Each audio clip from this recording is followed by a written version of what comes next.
Hi అండి అందరికీ. ఈ వీడియోలో నేను మీకు బీఎస్సీ నర్సింగ్ సెకండ్ ఇయర్లోని థర్డ్ సెమిస్టర్లో ఏమేమి సబ్జెక్ట్స్ ఉంటాయో చూద్దామండి. Applied microbiology and infection control including safety, అదేవిధంగా pharmacology, pathology, adult health nursing అండి. ఇవన్నీ థర్డ్ సెమిస్టర్లో ఉండే సబ్జెక్ట్స్ అండి. ఈ వీడియో టుడే టాపిక్ వచ్చేసరికి define microbiology, right about the importance of microbiology in nursing. ఈ క్వశ్చన్ వెరీ ఇంపార్టెంట్ అండి, ఇది ఖచ్చితంగా చదువుకోండి.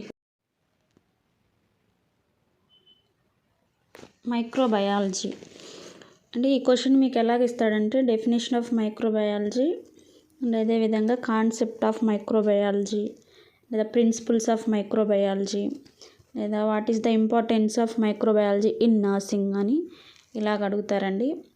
3 రకాలుగా అడగవచ్చు ఈ క్వశ్చన్ని. ఏ విధంగా అడిగినా మీరు ఇదే ఆన్సర్ రాయాల్సి ఉంటుంది. ఇది వెరీ ఇంపార్టెంట్ క్వశ్చన్ అండి. టాపిక్లోకి వెళ్ళిపోదాం. ఫస్ట్ డెఫినేషన్ ఆఫ్ మైక్రోబయాలజీ చూద్దాం.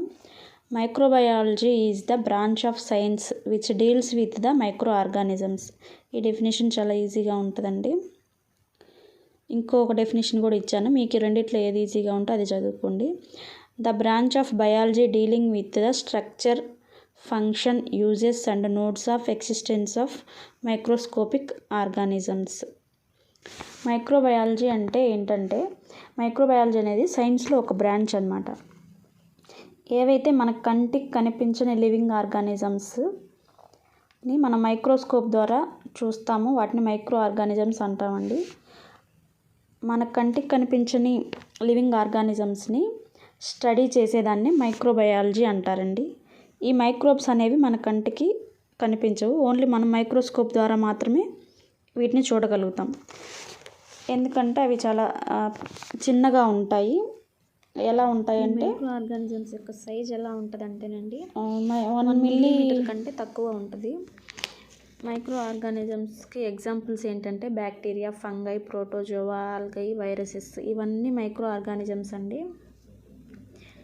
ఇవేంటంటే వీటి గురించి స్టడీ చేసేదాన్ని మైక్రోబయాలజీ అంటారు. మన కంటికి కనిపించని మైక్రోబ్స్ అన్నమాట, చిన్న సూక్ష్మ క్రిములు అంటారు కదండి, వాటిని అన్నమాట. ఈ క్వశ్చన్ వెరీ ఇంపార్టెంట్ అండి. ఒక బుక్లో రాసి పెట్టుకొని చదివేయండి, బాగా ప్రాక్టీస్ చేయండి. నెక్స్ట్ వచ్చేసి importance of microbiology in nursing అండి. ఇది వెరీ ఇంపార్టెంట్ అండి. 5 మార్క్స్కైనా అడగచ్చు, 10 మార్క్స్ క్వశ్చన్కైనా ఇవ్వచ్చండి.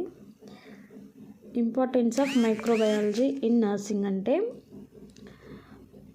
నర్సింగ్లో మైక్రోబయాలజీ ఏ విధంగా ఉపయోగపడుతుంది, లేదా మైక్రోబయాలజీని నర్సింగ్లో ఒక సబ్జెక్ట్గా ఎందుకు చదవాలి అనండి. దీని కాన్సెప్ట్ ఏంటంటే basic knowledge of microbiology and parasitology are required in the field of nursing due to the following reasons.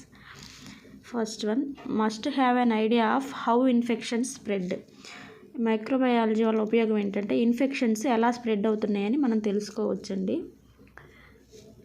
Which surfaces are most susceptible to infectious agents. How to keep instruments aseptic and contaminant free.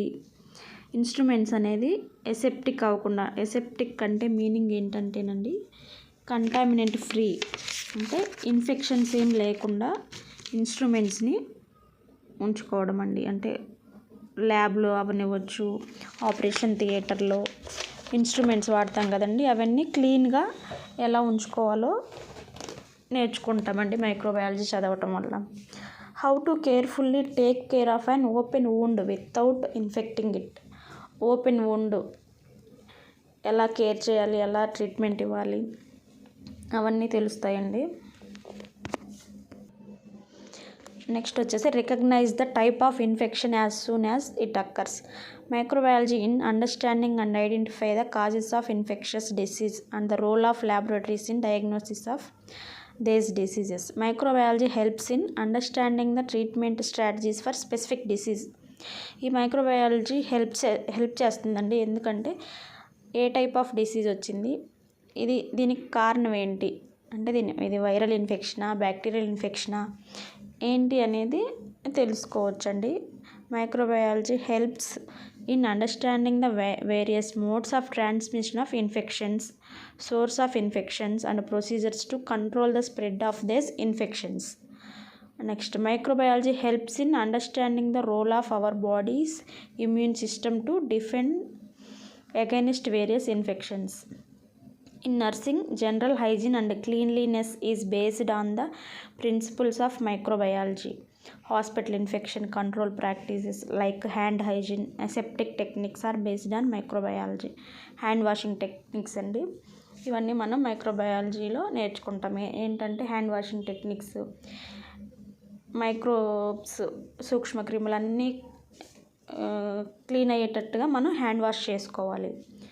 Next వచ్చేసి clinical specimen of the patients obtained and sent to laboratory for diagnosis is based on principles of microbiology.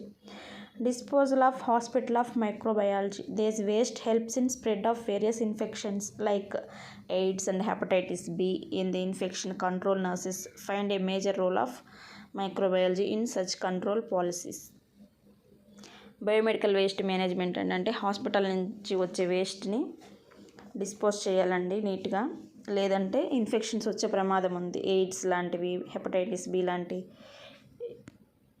వచ్చే ప్రమాదం ఉందండి. Improving sanitation of the hospital environments, helping maintain aseptic conditions during various surgeries చేసేటప్పుడు అండి ఆ ఇన్స్ట్రుమెంట్స్ని aseptic చేయాలన్నమాట. అంటే అన్నీ నీట్గా క్లీన్ చేయాలి, మైక్రో ఆర్గానిజమ్స్ ఏం లేకుండా క్లీన్ చేయాలి.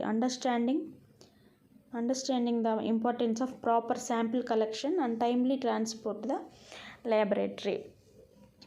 ఈ పాయింట్స్ అన్నీ మీరు ఒక బుక్లో రాసి పెట్టుకోనండి, చదివి ప్రాక్టీస్ చేయండి. చదవడం చూడకుండా రాసుకోండి, ఎందుకంటే మీరు ప్రాక్టీస్ చేస్తేనే లాస్ట్ ఫైనల్ ఎగ్జామ్స్లో బాగా నీట్గా రాయగలుగుతారండి. ఈ క్వశ్చన్ వెరీ వెరీ ఇంపార్టెంట్.